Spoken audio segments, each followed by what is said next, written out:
2023년 11월 15일 서울 강남의 한 장례식장. 평생을 성실하게 살아온 70세 사업가 김성철 씨의 연결식이 조용히 치러지고 있었다. 향냄새가 가득한 빈소에는 조문객들의 발길이 끊이지 않았다. 30년간 건설업계에서 인정받은 그였기에 업계 관계자들과 오랜 지인들이 줄지어 마지막 인사를 올렸다. 하지만 정작 가족들의 얼굴에는 슬픔보다 묘한 긴장감이 감돌고 있었다. 장남 민석과 차남 준호는 검은 상복을 입고 나란히 서 있었지만 두 사람의 시선은 자꾸만 서로를 의식하고 있었다. 형, 아버지께서 마지막에 하신 말씀이 계속 신경 쓰여요. 준호가 형에게 작은 소리로 말했다. 나도 마찬가지야. 너희가 모르는 사람에게 큰 빚이 있다고 하셨잖아. 민석이 고개를 끄덕였다. 두 형제 모두 아버지의 사업 규모를 잘 알고 있었다. 강남 테헤랄로의 오피스텔 한 동, 경기도 용인과 성남 일대의 농지와 임야 합쳐 50만 평, 그리고 각종 투자 자산과 현금을 합치면 총 20억 원에 달하는 재산이었다. 결코 작지 않은 유산이었고 형제는 당연히 이 모든 것이 자신들에게 상속될 것으로 생각하고 있었다. 민석의 아내 수지는 시동생을 흘끗 바라보며 속으로 생각했다.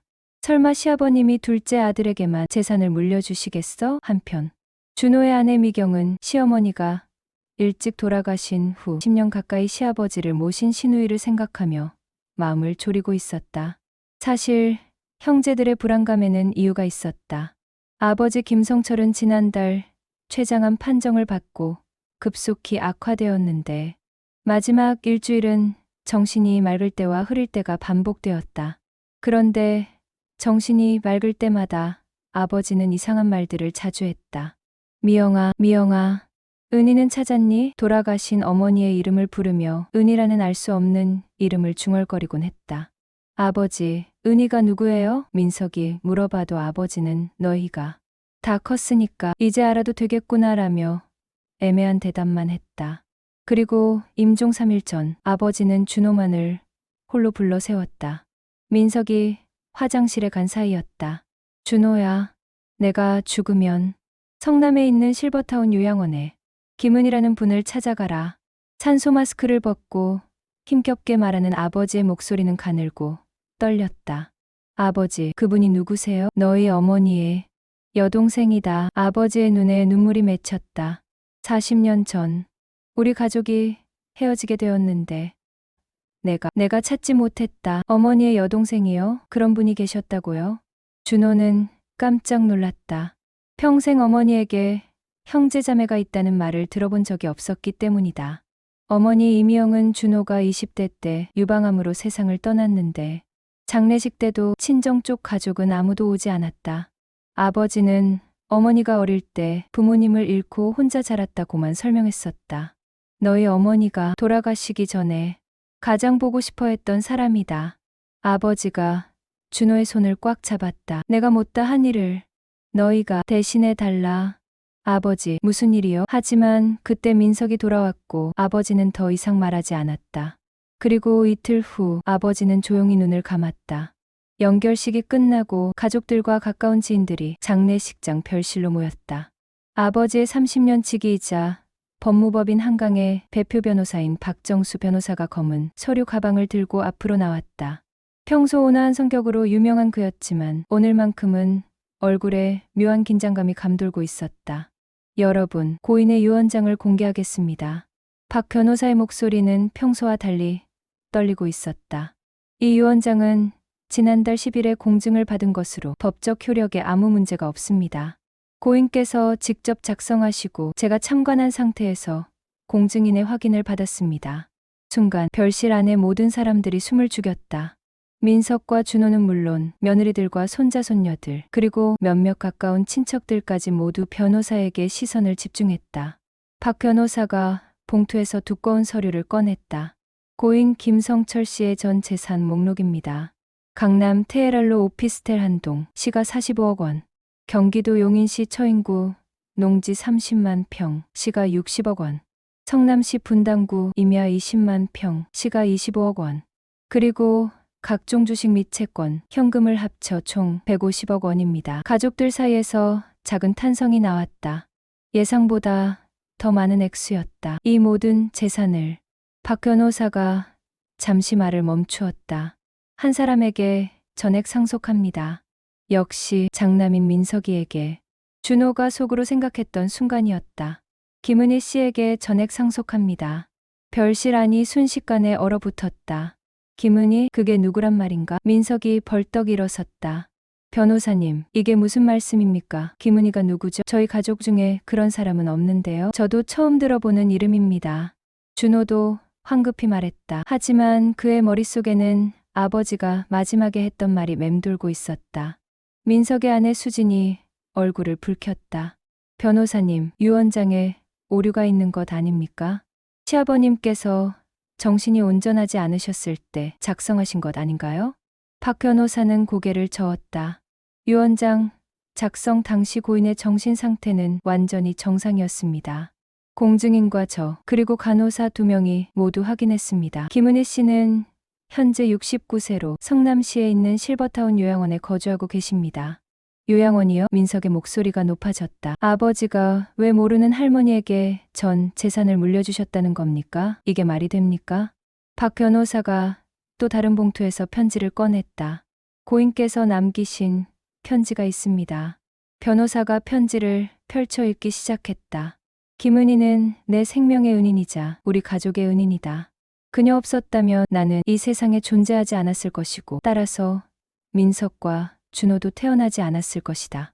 50년 동안 내가 못다 한 일을 이제라도 해야겠다고 생각했다. 자세한 이야기는 그녀를 만나면 알게 될 것이다. 애들아, 부디 이해해줘라. 편지를 듣고 난 후 준호의 표정이 변했다. 아버지가 마지막에 했던 말들이 퍼즐처럼 맞춰지기 시작했다. 어머니의 여동생, 40년 전 헤어진 가족, 못다 한 일. 하지만 민석은 여전히 분노에 차 있었다. 변호사님, 이건 납득할 수 없습니다. 평생 모르고 살던 사람에게 전 재산을 다 준다는 게 말이 됩니까? 형, 준호가 민석의 팔을 붙잡았다. 뭐가 잠깐이야. 너도 이상하다고 생각하지 않아? 우리 가족도 모르는 할머니가 갑자기 나타나서 전 재산을 가져간다고? 준호는 형을 조용한 곳으로 데려갔다. 형, 아버지께서 돌아가시기 전에 나한테 말씀하신 게 있어. 뭔데? 김은이라는 분이 어머니의 여동생이래. 민석의 얼굴이 굳어졌다. 뭐라고? 어머니의 여동생? 아버지께서 그렇게 말씀하셨어. 40년 전에 헤어진 가족이라고. 민석은 잠시 말을 못했다. 만약 그것이 사실이라면 자신들이 평생 몰랐던 이모가 있다는 뜻이었다. 그래도 이건 너무 갑작스러워. 민석이 고개를 저었다. 우리가 평생 모르고 살았던 사람에게 전 재산을 다 준다니. 박 변호사가 다가왔다. 두 분, 고인께서 한 가지 더 당부하신 말씀이 있습니다. 김은희를 만나보고 나서 결정하라고 하셨습니다. 만약 두 분이 정말 납득할 수 없다면 법적으로 이의제기를 할 수 있는 방법도 있습니다. 그날 밤 민석의 집에서 두 가족이 모여 대책회의를 했다. 거실, 테이블 위에는 김은희에 대한 몇 안 되는 정보가 적힌 종이가 놓여 있었다. 김은희, 1954년생, 69세, 성남시 분당구 실버타운 요양원 거주, 가족, 관계 미상, 병력 당뇨, 고혈압, 관절염. 이게 전부예요? 수진이 물었다. 박 변호사님이 개인정보보호법 때문에 이 정도만 알려주셨어요. 준호가 답했다. 미경이 걱정스럽게 말했다. 혹시 시아버님을 이용한 사기꾼은 아닐까요? 요즘 독거노인들을 노린 범죄가 많다던데. 그것도 생각해봐. 민석이 고개를 끄덕였다. 하지만 아버지께서 직접 변호사 사무소에 가서 유언장을 작성하셨대. 공증인도 있었고. 준호가 입을 열었다. 형, 우리 일단 그분을 만나보자. 아버지 말씀대로 만나보고 나서 결정하는 게 어때? 만나서 뭐 하게? 설마 안녕하세요. 저희 아버지 유산 받으실 분이죠? 라고 할 거야? 아니, 일단 어떤 분인지 알아보자는 거야. 정말 어머니의 여동생이 맞는지도 확인해보고. 수진이 남편을 바라봤다. 당신, 준호 말이 맞는 것 같아. 일단 만나봐야 속이 시원할 것 같아. 결국 형제는 다음 날 김은희를 만나러 가기로 결정했다. 11월 18일 오전 두 형제는 성남시 분당구에 있는 실버타운 요양원을 찾았다. 생각보다 규모가 큰 시설이었다. 지상 4층, 건물의 정원도 잘 꾸며져 있었다. 입구에는 실버타운 요양원 어르신들의 행복한 보금자리라는 간판이 걸려 있었다. 여기 괜찮은 곳이네. 민석이 주변을 둘러보며 말했다. 한 달에 200만 원은 나올 것 같은데. 원장실에서 김은희에 대해 문의하자 때 여성 원장의 얼굴이 밝아졌다. 아, 은희 할머니 말씀이시군요. 저희 요양원에서 가장 인기 많으신 분이에요. 다른 어르신들도 모두 은희 할머니를 좋아하시거든요. 원장이 미소를 지었다. 그런데 혹시 가족분들이신가요? 은희 할머니께서 가족이 없다고 하셔서. 저희는 김성철의 아들들입니다. 원장의 표정이 순간 변했다. 김성철. 김성철 씨라고 하셨나요? 네, 혹시 저희 아버지를 아셨나요? 원장이 눈을 크게 떴다. 그럼요, 은희 할머니가 그렇게 찾으시던. 아, 그런데 성철 씨는 어떻게 지내세요? 형제는 서로 눈빛을 주고받았다. 사실 아버지께서 며칠 전에 돌아가셨어요. 어머나, 원장이 손으로 입을 막았다. 은희 할머니가 얼마나 상심하실지. 자주 성철 씨 이야기를 하셨거든요. 은희 할머니는 지금 물리치료를 받고 계세요. 잠시 기다리시면 모셔다 드릴게요. 원장이 나간 후 형제는 응접실에서 기다렸다. 벽에는 요양원에서 찍은 사진들이 걸려 있었다. 어르신들이 함께 식사하는 모습, 생일 파티하는 모습, 체조하는 모습들이 포착되어 있었다. 저기 저분 아닐까? 준호가 한 사진을 가리켰다. 사진 속에는 휠체어에 앉은 할머니가 다른 어르신들과 함께 웃고 있었다. 머리는 희끗희끗했지만 눈만큼은 또렷해 보였다. 10분 후 원장이 휠체어를 밀고 들어왔다. 휠체어에 앉은 할머니는 사진에서 본 그 분이 맞았다. 김은희 69세.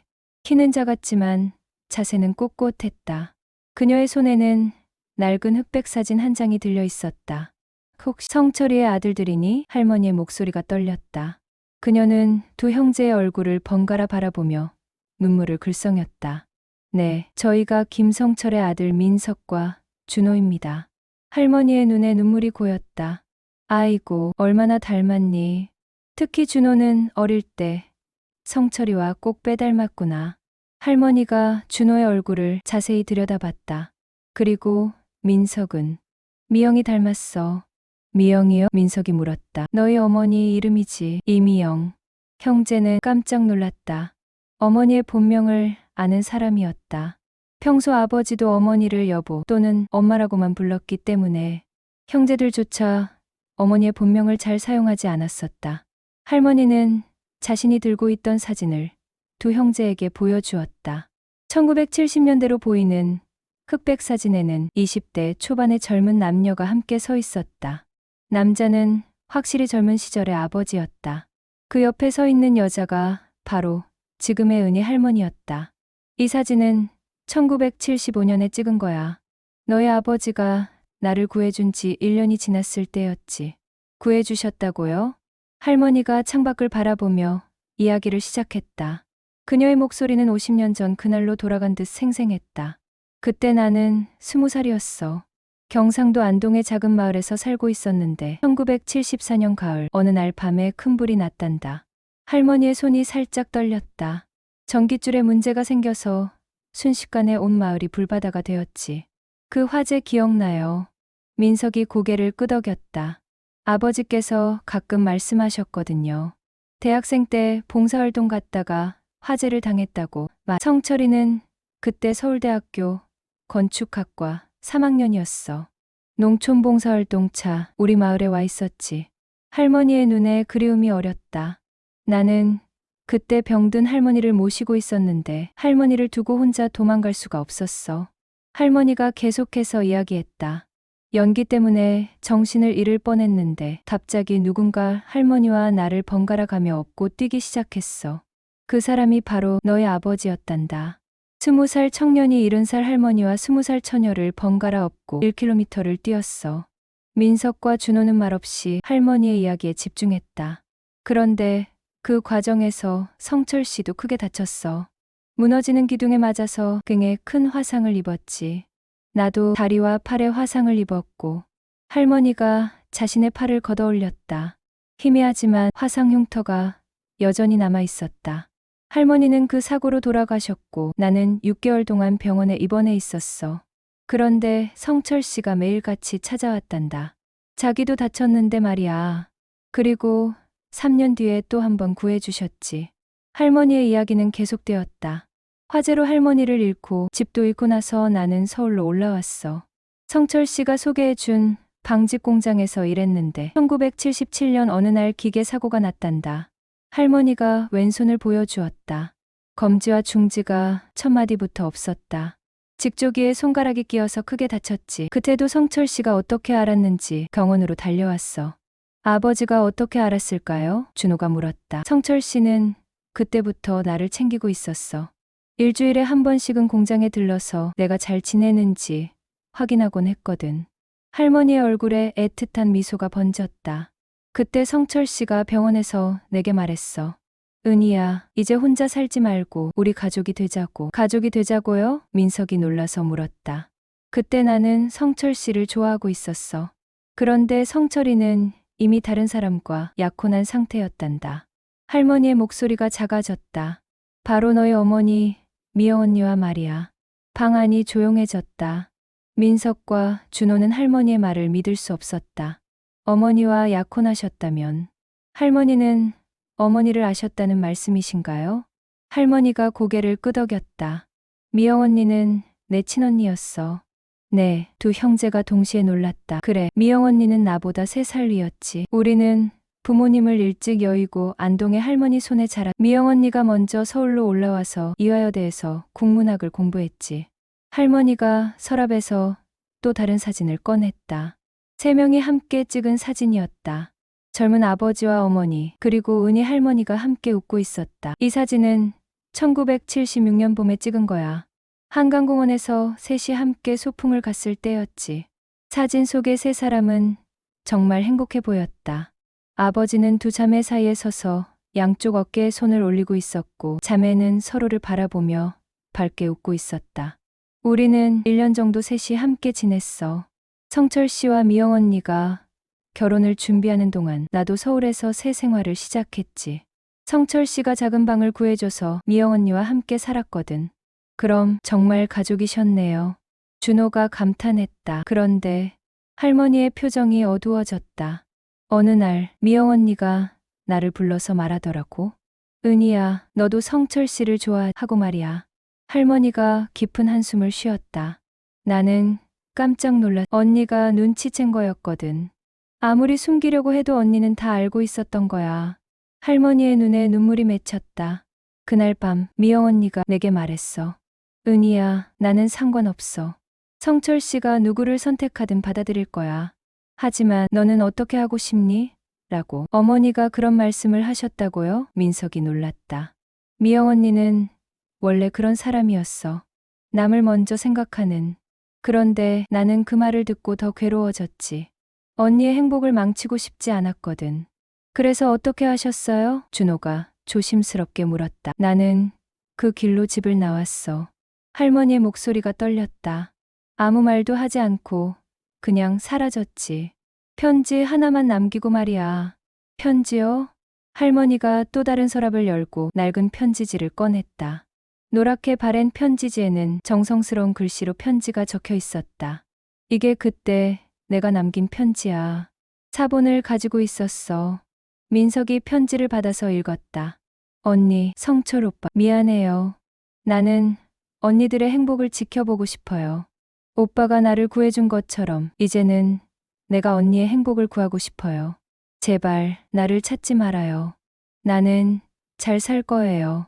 언니, 오빠와 행복하세요. 은희가 편지를 읽은 민석의 눈에도 눈물이 맺혔다. 할머니, 그 후에 어떻게 지내셨어요? 부산으로 내려갔어. 거기서 다시 공장 일을 시작했지. 성철 씨와 미영 언니가 찾으러 왔지만 만나지 않았어. 할머니가 창밖을 바라봤다. 그게 1977년 가을의 일이야. 그 뒤로 40년 동안 한 번도 연락하지 않았어. 40년 동안이요? 준호가 놀랐다. 가끔 신문이나 뉴스에서 성철이 소식을 봤어. 사업을 성공했다는 기사, 너희들이 태어났다는 소식. 멀리서나마 지켜보고 있었지. 할머니, 저희 어머니가. 준호가 말문을 열었다. 어머니가 돌아가시기 전에 자주 은이라는 이름을 부르셨어요. 할머니의 어깨가 떨렸다. 정말, 네. 특히 병이 심해지셨을 때 자주 그러셨어요. 은희야, 어디 있니? 은희야, 보고 싶어 하면서. 민석도 기억을 떠올렸다. 맞아요. 그때는 저희도 누군지 몰라서 아버지께 물어봤는데 아버지는 어릴 때 친구 이름이라고만 하셨어요. 할머니가 흐느끼기 시작했다. 미영 언니가 나를 찾았구나. 어머니께서 유방암 투병 중에 일기를 쓰셨었어요. 준호가 말했다. 지금 생각해보니 그 일기에도 은이라는 이름이 자주 나왔던 것 같아요. 그 일기 지금도 있니? 네, 아버지가 소중히 보관하고 계셨어요. 할머니가 두 손으로 얼굴을 가렸다. 내가 너무 고집이 셌나 봐. 미영 언니를 그렇게 그리워하게 만들었구나. 민석이 할머니의 어깨를 가만히 두드렸다. 어머니는 할머니를 원망하지 않으셨어요. 오히려 자신 때문에 할머니가 떠났다며 자책하셨거든요.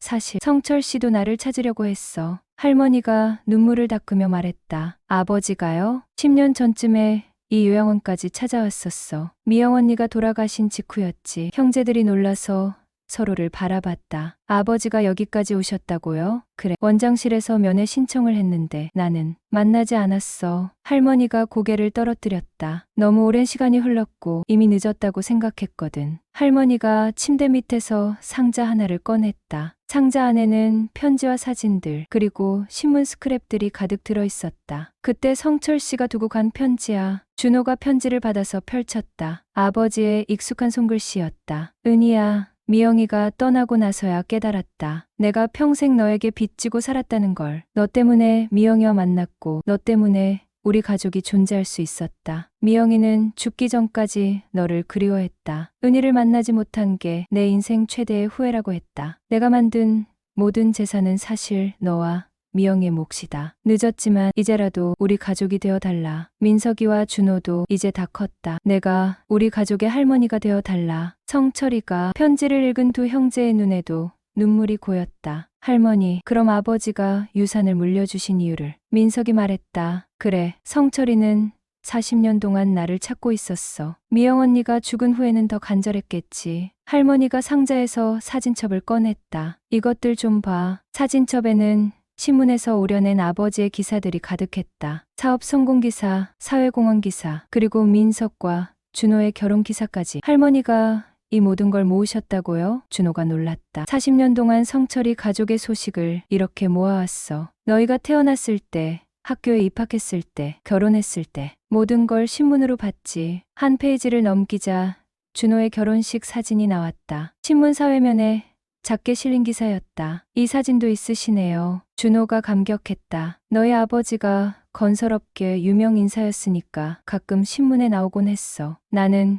그런 기사들을 하나도 놓치지 않았지. 민석이 사진첩을 넘기다가 한 장의 사진에서 멈췄다. 10년 전 아버지가 어머니의 장례식에서 찍힌 사진이었다. 홀로 서 있는 아버지의 모습이 너무나 쓸쓸해 보였다. 이 사진을 보고 얼마나 마음이 아팠는지 몰라. 할머니가 말했다. 그때라도 성철 씨를 만났어야 했는데. 할머니는 언제부터 여기 계세요? 민석이 물었다. 5년 전부터야. 당뇨가 심해져서 혼자 살기 어려워졌거든. 혼자 사셨다고요? 가족이나 친구는 없으셨어요? 할머니가 고개를 저었다. 결혼도 안 했어. 성철 씨 아닌 다른 사람과는 살 수 없을 것 같아서. 순간 방 안이 조용해졌다. 할머니가 40년 동안 혼자 살아왔다는 사실이 형제들에게는 충격이었다. 그럼 평생 혼자 사셨다는 거예요? 그래. 부산에서 30년, 서울로 다시 올라와서 10년. 줄곧 혼자였어. 준호가 할머니의 손을 잡았다. 할머니, 정말 힘드셨겠어요. 힘들지 않았어. 멀리서나마 너희 가족이 행복한 걸 보는 게 나에게는 위로였거든. 할머니가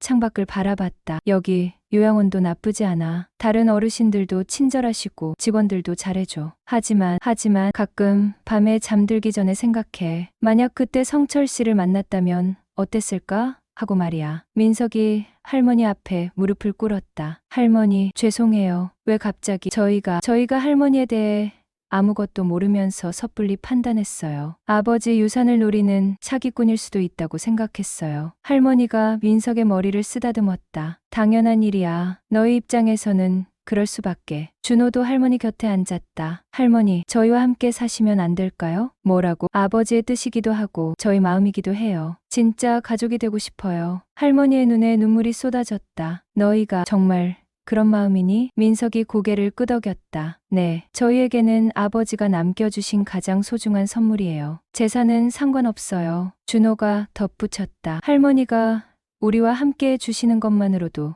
충분해요. 그날 저녁 두 형제는 각자의 가족들과 상의했다. 처음에는 며느리들도 당황했지만 할머니의 이야기를 듣고 나서는 모두 찬성했다. 시아버님의 뜻이라면 당연히 모셔야죠. 수진이 말했다. 그리고 할머니가 그렇게 오랫동안 혼자 지내셨다니. 미경도 동의했다. 아이들한테도 좋을 것 같아요. 증조할머니를 모시는 거잖아요. 일주일 후 할머니는 5년간 살았던 요양원을 떠났다. 요양원 직원들과 다른 어르신들이 모두 나와서 배웅했다. 은희 할머니, 자주 놀러 오세요. 가족들과 행복하게 사세요. 할머니는 민석의 집 근처에 있는 깔끔한 원룸으로 이사했다. 혼자 살기에는 적당한 크기였고 아들들 집과도 가까워서 자주 만날 수 있었다. 할머니의 방에는 오래된 사진들과 함께 새로운 가족 사진들이 놓였다. 민석과 준호의 가족들과 함께 찍은 사진, 손자 손녀들과 함께 찍은 사진들이 벽을 채웠다. 큰할머니, 이 사진 속 사람이 우리 할아버지예요? 민석의 아들 지훈이가 물었다. 그래, 너희 할아버지가 20살 때 모습이야. 참 멋있었지? 할머니는 아이들에게 할아버지와 할머니의 사랑 이야기를 들려주곤 했다. 어떻게 만났는지, 얼마나 서로 아꼈는지. 큰할머니, 그럼 할아버지가 큰할머니를 정말 좋아했어요? 준호의 딸 예은이가 물었다. 그럼 할아버지는 내 생명의 은인이었거든. 그리고 나도 할아버지를 많이 좋아했어. 그럼 왜 결혼 안 했어요? 할머니가 잠시 생각했다. 큰할머니에게는 할아버지보다 더 소중한 게 있었거든. 바로 언니의 행복이었어. 아이들이 고개를 갸웃거렸다. 나중에 크면 이해할 거야. 사랑한다고 해서 무조건 함께 사는 건 아니라는 걸. 어느 날 민석이 어머니의 일기장을 가져왔다. 20년 전에 쓰인 일기였다. 할머니, 어머니 일기예요. 할머니, 이야기가 많이 나와요. 할머니가 떨리는 손으로 일기장을 받았다. 어머니의 정성스러운 글씨가 그대로 남아 있었다. 1995년 5월 3일. 오늘도 은희 생각이 났다. 18년 전 그 아이가 편지 한 장만 남기고 사라진 날부터 하루도 그 아이를 잊은 적이 없다. 내 행복을 위해 자신의 행복을 포기한 그 아이. 어디서 어떻게 지내고 있을까? 할머니의 눈에 눈물이 떨어져 일기장을 적셨다. 1998년 12월 24일. 크리스마스가 되면 특히 은희가 그립다. 우리 셋이 함께 보낸 마지막 크리스마스가 생각난다. 은희가 직접 만든 케이크를 먹으며 웃었던 그날. 성철 씨도 은희를 찾고 있다. 하지만 그 아이가 나타나지 않는 걸 보면 정말 우리 곁을 떠나고 싶었나 보다. 할머니가 일기장을 가슴에 안았다. 미영 언니가 이렇게 나를 생각하고 있었구나. 준호가 아버지의 서재에서 찾은 서류들을 가져왔다. 그 속에는 탐정사에게 의뢰한 수사 기록들이 있었다. 할머니, 아버지가 할머니를 찾기 위해 이런 일까지 하셨어요. 서류들을 보니 아버지가 30년간 꾸준히 할머니를 찾아왔다는 것을 알 수 있었다. 부산, 대구, 광주, 전국의 김은이라는 이름을 가진 사람들을 모두 조사했던 흔적이 있었다. 이게 뭐야? 할머니가 한 서류를 가리켰다. 아, 이건 할머니가 입원했던 병원 기록이에요. 아버지가 20년 전에 받으신 거예요. 서류에는 1977년 할머니가 부산의 한 병원에 입원했던 기록이 나와 있었다. 손가락 절단 수술을 받았다는 내용이었다. 성철 씨가 이것까지 알고 있었구나. 할머니가 놀랐다. 아버지가 정말 끈질기게 찾으셨어요. 하지만 할머니가 이름을 바꾸시거나 이사를 다니셔서 찾기 어려우셨나 봐요. 실제로 할머니는 40년 동안 10번 넘게 이사를 했었다. 아버지에게 발견되지 않기 위해서였다. 할머니가 새로운 가족과 함께 생활한 지 1년이 지났다. 건강도 많이 좋아졌고 무엇보다 표정이 밝아졌다. 아버지의 일주기가 되던 날 가족들은 모두 묘소를 찾았다. 할머니도 함께였다. 할머니는 아버지의 묘비 앞에 무릎을 꿇고 오랫동안 말없이 있었다. 성철 씨, 고마웠어. 미영 언니를 그렇게 사랑해줘서, 그리고 좋은 아들들을 키워줘서. 할머니의 목소리가 떨렸다. 나 이제 우리 아이들과 함께 잘 살고 있어. 민석이와 준호가 정말 잘 커졌더라. 미영 언니도 하늘에서 기뻐하고 있을 거야. 그날 밤 가족들이 모두 모여 저녁을 먹었다. 할머니가 직접 만든 안동식 찜닭이 식탁에 올라왔다. 할머니, 이거 정말 맛있어요. 손자 손녀들이 엄지를 치켜 세웠다. 우리 할머니가 요리를 이렇게 잘하시는지 몰라. 며느리들도 감탄했다. 할머니가 미소 지었다. 어릴 때 미영 언니랑 같이 할머니한테 배운 요리야. 그날 저녁 민석과 준호는 할머니와 함께 차를 마시며 이야기를 나눴다. 할머니, 아버지가 남겨주신 진짜 유산이 뭔지 알겠어요. 민석이 말했다. 돈이 아니라 할머니를 만나게 해주신 거죠. 준호가 덧붙였다. 할머니가 두 사람의 손을 잡았다. 너의 아버지는 정말 지혜로운 사람이었어. 40년 동안 헤어져 있던 가족을 이렇게 다시 만나게 해주다니. 창밖으로 눈이 내리기 시작했다. 하얀 눈송이들이 조용히 쌓여가는 모습을 보며 세 사람은 조용히 미소 지었다. 내년 봄에는 안동에 함께 가볼까? 할머니가 제안했다. 너희 어머니와 내가 어릴 때 살던 집터도 보여주고 싶고. 좋아요. 형제가 동시에 대답했다. 그렇게 40년 만에 다시 만난 가족의 새로운 이야기가 시작되었다. 사랑한다고 해서 항상 함께 할 수는 없지만 진짜 사랑은 시간이 흘러도 변하지 않는다는 것을 모두가 깨달은 겨울밤이었다. 가족이란 혈연으로만 이어지는 것이 아니다. 서로를 향한 깊은 사랑과 이해, 그리고 용서로 완성되는 것이다. 때로는 가장 큰 유산이 돈이 아닐 수 있다. 흩어진 가족을 다시 만나게 해주는 것, 그것이야말로 진짜 보물인지도 모른다.